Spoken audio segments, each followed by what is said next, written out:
When Emily walked through the door that evening, I noticed right away, her wedding ring was missing. It wasn't the first time she'd forgotten it on the nightstand, but tonight, it carried a different weight.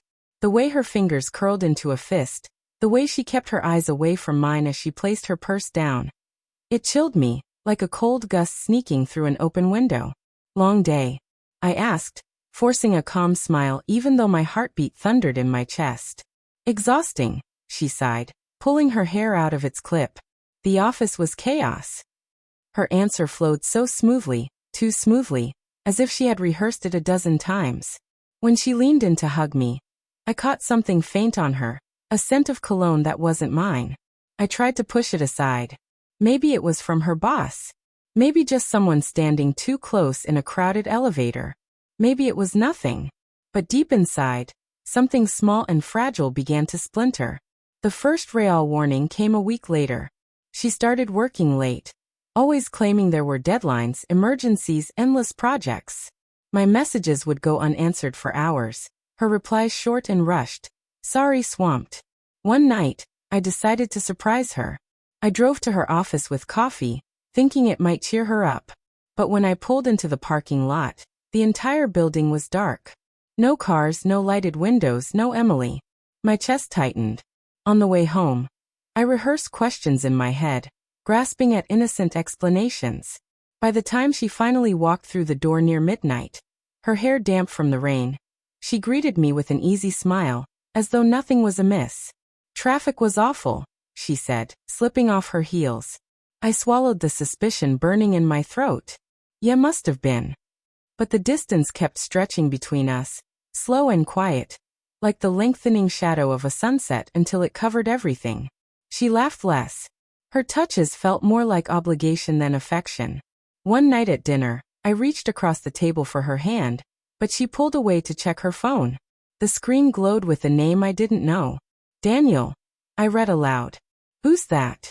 For a split second, she froze, long enough to give something away, before her face softened. Just a coworker, she said. I nodded, but doubt had already taken root.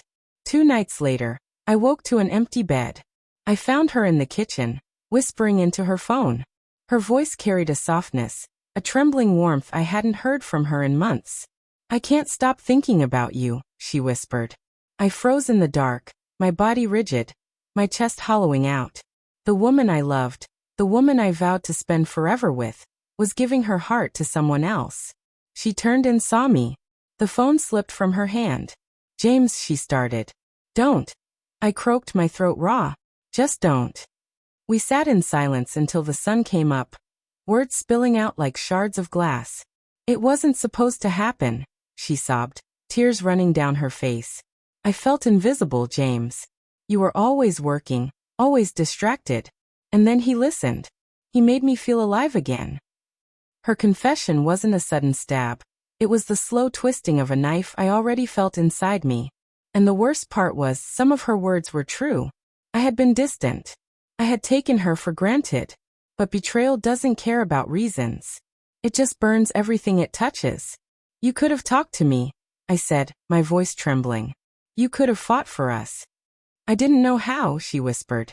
The days that followed were filled with silence. She slept in the guest room.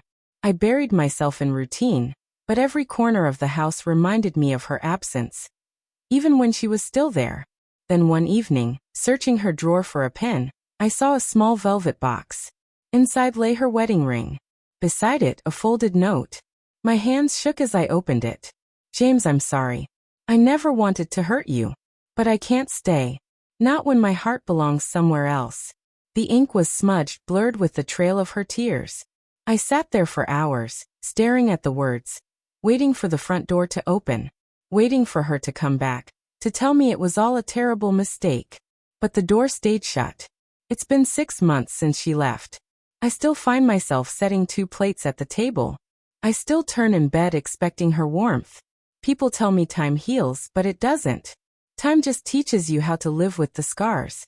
And every night, as I hold her abandoned ring in my palm, I wonder, does love ever really die? Or does it just find another place to hide?